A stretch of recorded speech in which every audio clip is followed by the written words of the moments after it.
Welcome to the First Look seminar, and shockingly, Gino Bacola, there's not a pick six carryover going into Saturday, but boy, we've got a great weekend ahead. Saturday, Sunday, Monday racing, plenty of racing and plenty of action out at Santa Anita, Gino, my friend.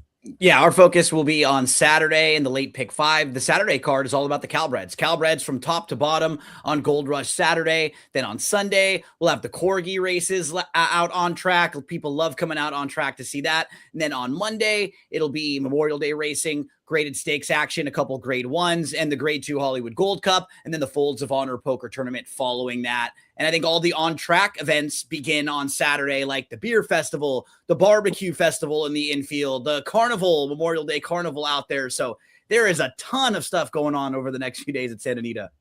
Plenty going on, and Seminar Skip was out at the track today, bringing out some new friends, which we always love to bring out new people, showing them around. And he made it all the way back to the home studio for the last race and back for the show. So that's dedication, Skip. I did. I might have gone through a couple stop signs, but Chappie, make sure he gets the mileage for work too. Make sure he gets that. We calculated that. Pay him in the mileage for that trip. Course. Yeah. I tell you what, it was a beautiful day out there. You know, just setting up for a great weekend of racing. Tomorrow, the Calbreds, as Gino said. Sunday, we got the Corgis out there with the carnival, and then Monday we got Memorial Day, a day we'll never forget, and the Folds of Honor after, and great racing all weekend. So, and listen, we're the only place that's going to have great weather. Back east at these other tracks, they're going to be sloppy off turf. So Santa Anita is going to get the full attention all weekend, which I love. No question about it, and plenty to do. And let's start here. Like Gino said, Calbreds take center stage tomorrow. And Skipper, we start in race 6 with the late pick 5, and that is the Crystal Water going a mile on the turf. What are your thoughts here in leg 1? Yeah, Flyover's the big favorite, even money, and rightfully so. I know it has a win at the distance, but I was going to try. There's a couple short price horses. This is one of the ones I'm going to try to beat. The ones that I am going to use, I'm going to use the one, Santa Barbarian. This horse ran really good, got sharp, broke its maiden, and then ran in the Snow Chief last year and won the Snow Chief Stakes. And then they got a little ambitious and went the San Juan Capistrano, way overmatched. Came back, did not run bad, had a little trouble in that comeback race. With that race out, this horse could get a good trip, and we know it likes Santa Anita's turf course. At 10-1, I'm going to use the 1. The 2, I'm definitely going to be using 2. This horse was boxed in last time, had trouble. I love this horse stretching back out. Like Santa Anita, 3 of the wins have been over Santa Anita turf course. It's come back, and it worked good on the 17th. I'm going to use the 3, Cali Cat. This horse, I love the blinkers off move. I've said that numerous times on the show. Comes out of this Call Me Corey race. Call Me Corey is really, really good. And Mystical River ran today and ran good. So I'm going to use the 3, Cali Cat. I'm going to use Prince Dulce. Sharp. Knapp claimed this horse off of Carla Gaines. Won very nicely last time. I like that one. And I'm going to use Flyover also. So I'm going to go 5 horses, 1, 2, 3, 4, and 7 to start things off.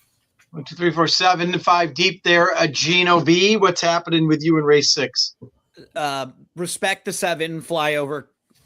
Thing about Flyover, he's 5 for 10, and Skip was kind of hitting on it. Like, he is a feast or famine type, right? For a horse who's going to be a really short price, he's not relatively consistent. You sort of like horses that that they're in the money 9 out of 10 times, right? Or because for him, if he doesn't really get things his own way up front, or something goes a little bit wrong, a lot of times he's just kind of packed it in. Now, on paper, he does look like the horse to catch and beat.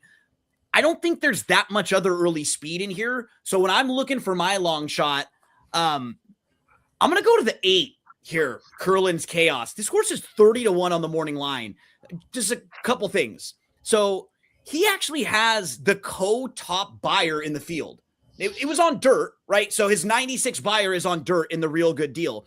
That does show me that he has a level of class, though, that at least could be comparable to Flyover. And look at the Twilight Derby. That's a grade 2 against Open Company, where he's going 1.125 miles on the turf, and he's only beat 2 lengths that race behind a Tietlin and Stay Hot, like legitimate graded stakes horses. Yep. Following that race, the Twilight Derby, he runs into Big City Lights and Mana Rose. Mana Rose is one of the best Calbreds right now. He's a 12-time winner. Big City Lights is a graded stakes winner. And then after that race, he's off for a year and a half. That last race, it just looks like a total workout. They put him out there on May the 10th. He just ran around in a circle, did nothing. He comes back and works 7 days later on May the 17th, and now he's in to race on the 23rd. Maldonado's aboard. This horse is going to be forward. He's going to be close up early in this race. He is a little bit sneaky to me, stretching out, second start off the long layoff. I hope Flyover goes, and I hope he's sitting right behind him in case Flyover stops. I think the 8's going to run really, really well at a big price. Curlin's Chaos. All right, so Gino adding in a 30-1 shot here to mix it up in leg 1. Gino, we're going right back to you for race 7. We're going 1 mile and 16th in the Malaire, 125,000 up for grabs here. What are your thoughts on leg 2? What makes this race a little tricky is and you see this in state bred races a lot of the time, wherever they are, if it's at Florida bred races or if it's California bred races, but the connections of these horses that have some ability, they want to take shots in these stakes races because you don't get a lot of them. So sometimes you get a situation where like only 2 horses have ever been beyond 7 furlongs on the dirt in this race. None of them have been long on the dirt. Like this is not what any of these horses do. When you go through all of their form, they're like turf horses or dirt sprinters.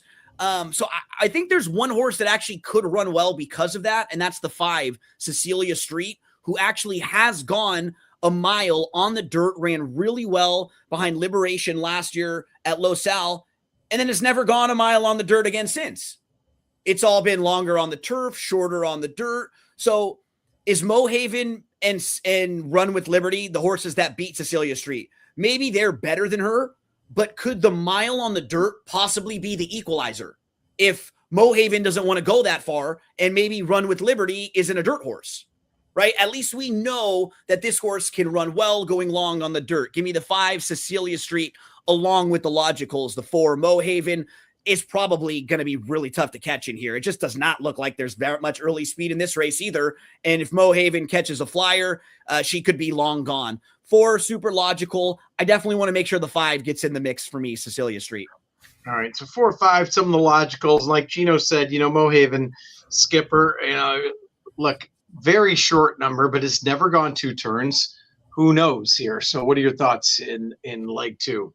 I'm going to take a stand in here. This is going to be my single, and it's going to be the 3, Run with Liberty, because we know that this horse is proven around 2 turns. It's 2 for 2, and I tell you what, this horse has been ultra impressive in both starts.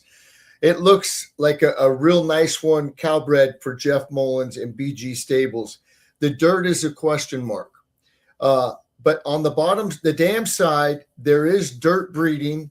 And I tell you what, before this horse ran, it was training on the dirt, and it trained well on the dirt. And that was the telltale sign to me. It didn't look like it, usually they have that turfy action and aren't getting over the dirt well. That's not what I saw from this one.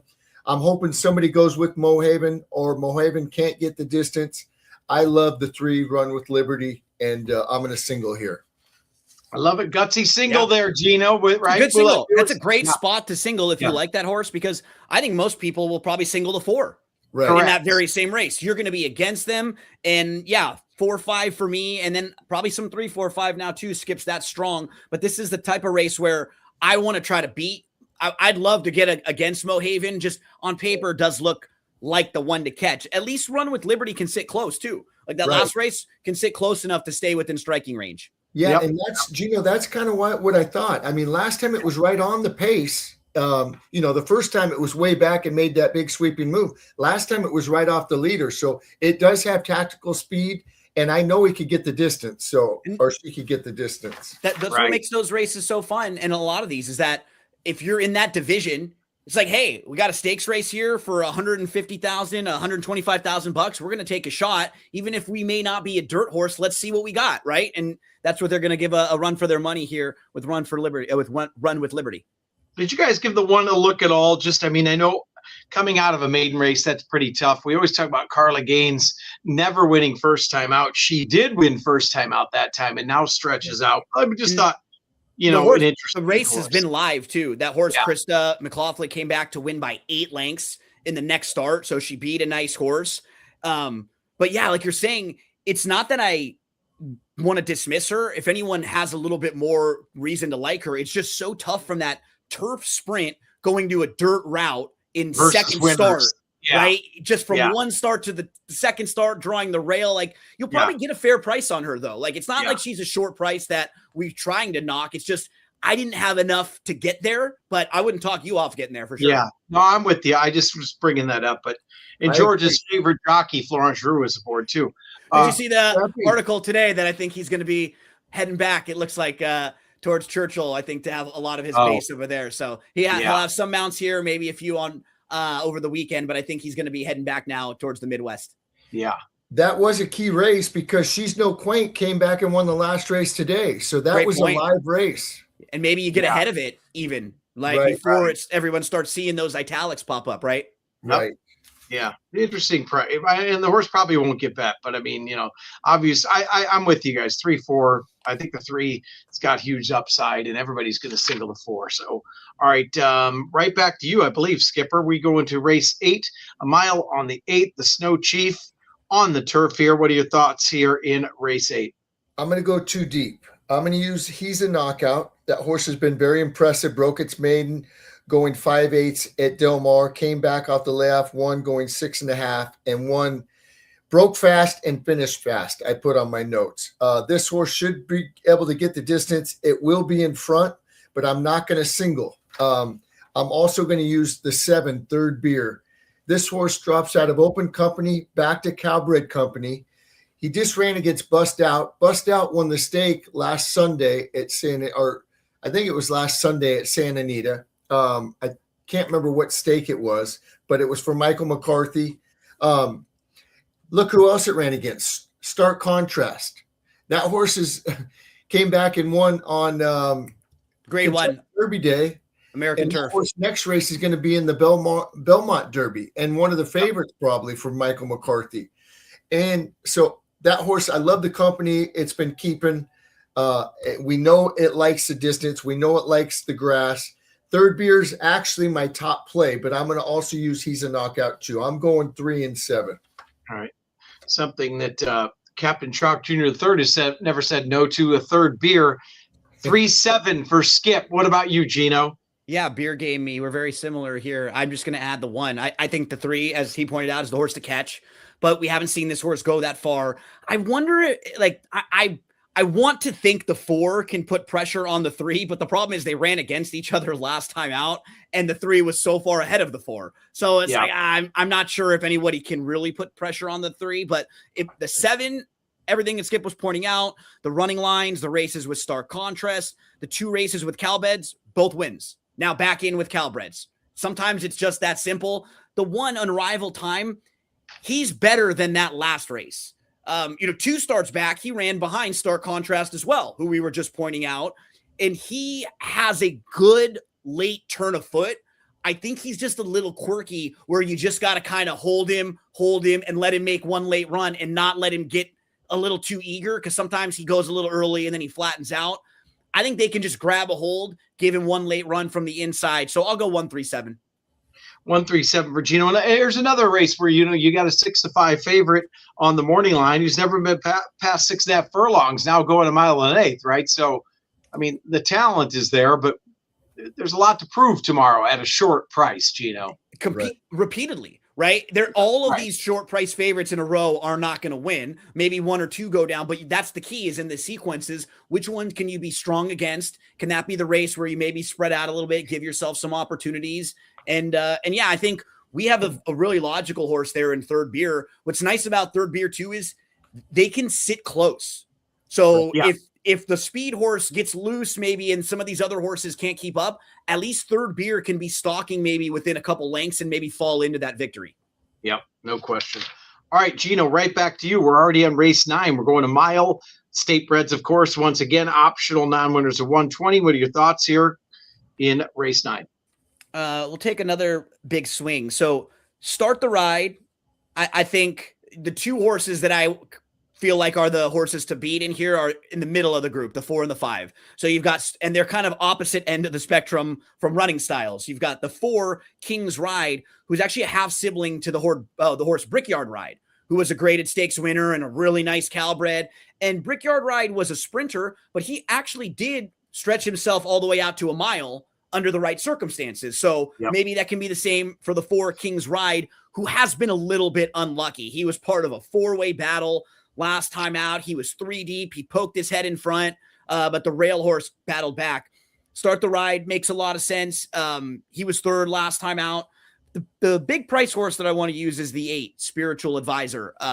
So he doesn't have to be as far back as Start the Ride or Gypsy Cowboy. And I think those might be the closers in this race. Like, go through the rest of the field here. Cowboy Mike wants to be forward. Known Idea is stretching out from a sprint. Majestic Palisades, he doesn't really pass horses very much. He kind of puts himself in and then just sort of runs around in a circle, like just off the pace a little bit. Like the 4 King's Ride, he's stretching out. The 5 JT's Watch, I think he wants to be forward. Yep. And then Sir Percival. So you're kind of left with 3 closers. One of them, Start the Ride, super logical. And then you've got the Gypsy Cowboy and Spiritual Advisor. You know, you go through Spiritual Advisor and you toss the last 2 sprints. Look at 3 races back, going a mile at this level. This horse is winning, sitting 3rd, coming from off the pace at 9-1 that day. That's not even that far back. We're just going 3 races back, which is, 3 races back for him ends up being a year, but only 3 races back on his page. So, yeah, I think Spiritual Advisor, the price horse that's a little bit muddied up coming out of those sprint races, getting back to going longer, and the race looks like it should set up pretty well for a horse coming from off the pace. Give me the 4, 5, and the 8 here. Feel like I got the best of the speeds with the 4, the crazy wild card with the 8, and then the 5 should come running.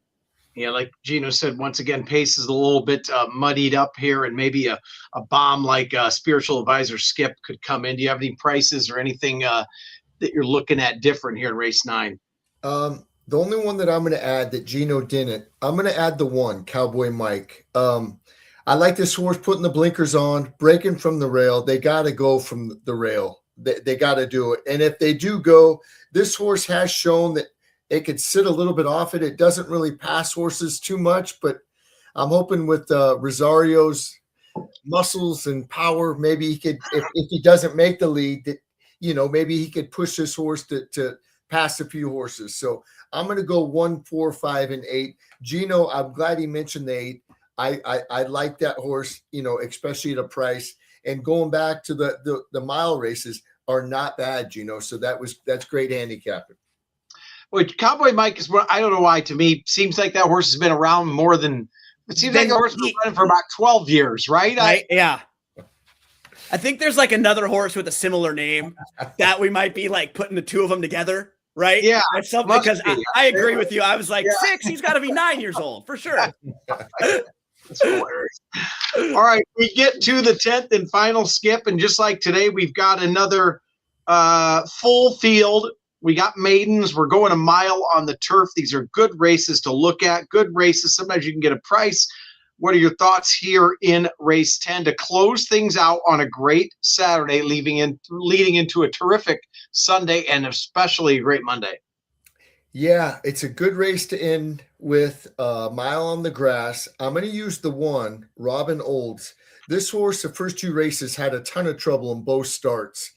Then last time, it ended up losing by a nose and got disqualified. This is a quirky horse. It can't stay straight, so I don't trust it, but I got to use it. I think Skip, after the first couple races where he was kind of getting bullied, he was like, hey, I can do this too, right? He tried to do the same thing, and it's like, nah, you can't. So maybe he's got to figure it all out now. But I agree with you. He's had some eventful trips in the first 3, right? Absolutely. The other one I'm going to mention is the 5, Oracle of Paradise for Brian Corner. This, going back to the Del Mar races on the grass, first time out was not bad. I think I bet it that day. It was from the rail, And we did a show, and I think it was training well going into the race, and it ran good. Yeah. It got second, and then they put it right into the grade 3 Del Mar Juvenile Turf. And didn't run that bad there. It only got beat, 8 lengths, but those were good horses. Hey Nene, Plutarch was on the Derby Trail for Baffert. So the 5's got to be on there. I like the workout on the 17th. And then I'm going to put Gaines in also. Yeah. Carla Gaines is so close. She almost got that. What is it? Or what number of the win, Gino? Is it 3? Are we waiting on 3 right now? I think it might be 3,000. Yeah. And she almost got it in the last race today. This horse, they named it after her. Maybe she gets it with a horse in her name. Wouldn't that be something? That would be very cool for sure. Yeah. So then the last one I'm going to mention is the 11, Flash of Lightning. This horse puts the blinkers on. It's had some troubled trips going into that last race. It was in the same race as Robin Olds. It got put up that day, to 3rd. But the races before that stumbled. The race before that, rough start, troubled trip, off slow green. This horse, they're putting the blinkers on. Maybe that helps it. I'm going 1-5-9-11 to end things off. 1-5-9-11. And, Gino, we talk about this all the time. Trainers getting hot, trainers getting cold. Like Leonard Powell's been on cold a little bit. Doug O'Neill's been cold, but he did win 2 today. So maybe he's turning the corner. And, a trainer who was cold for a while, but really heated up is Richard Baltus with the 11. Baltus has been on fire as of late. Yeah. And all of a sudden he's winning at a 26% clip for the year. There's honestly 6 or 7 horses that wouldn't shock me. And I think we gave Carla a little more credit because I think she's coming up on 800. So we were already into the thousands, and I think well up there. So just looking at Equibase, but that's how good we feel like she's won that many races through the years, right? So I guess that's a good thing. It's better than if we would have said 800 and she was going for 3,000, right? You're right. This way he was training Cowboy Mike 12 years ago, but Absolutely. And we do point out that if horses show that kind of ability first time out for her, they generally have the ability because she's just not the type of trainer that cranks the horses to win first time out. So I expect Gaines to run really, really well. I think the 1 is going to run well, who Skip mentioned the 5 and 11. They're super logical. The horse that is named after Chappie, Hungover on the outside. We can't forget about that one. And that'll be me on Tuesday after the Folds of Honor. And actually, a tip for you too, Chappie, if you're trying the grass for the first time, you probably will be hungover. So just keep that in mind. Da-dunch. Well, yeah, that was good. Yeah, you're gonna have a headache. Something. You'll definitely feel it. You'll definitely be feeling it. We gotta say a shout out for my good friend, the Lucky Sniper. What's wrong with this 8 horse here who debuted on February 8th, going 6.5? This horse, slow into stride, last of 9, inside, ran into traffic, traveling really well, and then has to angle and shift all the way around out into the 4 path, found room, and then closed well. That's the type of running line. Even if I didn't watch the race, that's the type of running line I like to bet for a horse stretching out. And the horse who beat him in the debut, Romantic Ride, he came back and won his next start with the 78 Beyer speed figure. I think Lucky Sniper is a little bit sneaky in here, and 20-1 seems too high. But if he is 8-10 in that range, I still think that's fair, right around that price. So logicals with the 1 and the 9, I'm definitely going to try to get the 8 in the mix with them. But this race is not an easy way to close it out. If you're playing any type of pick 5 or pick 6, Skip and I were just mentioning 5 horses that you probably have to feel like you had at least those 5 to feel like you have the race mapped out with the top contenders. So, yeah, maybe you can shorten up with one of the favorites that we didn't like earlier, and you may like one of them a little bit better, but really challenging way to end that 10-race card on Saturday. No doubt. And that leads into the weekend, Skip. And obviously Sunday, we've got the Corgis. The Corgis are always terrific. I mean, there's so much more going on. And Monday, what a card, Skip, with, the 3 big graded stakes and then ending things with the Folds of Honor. Yeah, I can't wait. The Hollywood Gold Cup is on Monday, the Shoemaker Mile, the Citation, great racing. Should be a great day out there. And looking forward to the Folds of Honor. Should be a great thing.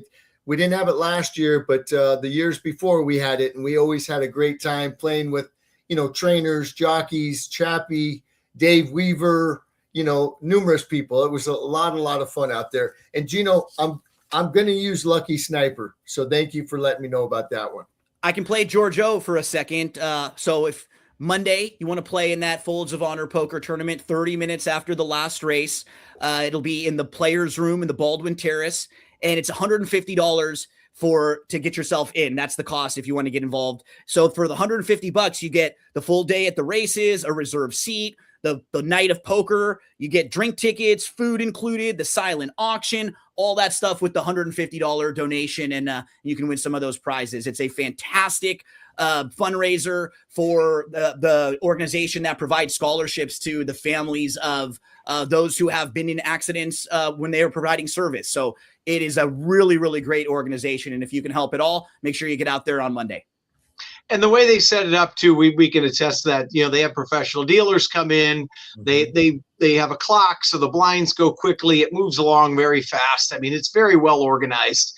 And, they put bounties on the jockeys and the trainers, and it's just a heck of a lot of fun. So what a great way to end the whole weekend. So everybody come out all weekend long. There's so much going on. Let's all win some money, and we'll see you guys again next weekend. So good luck, everybody. Thank you. Best of luck, everyone.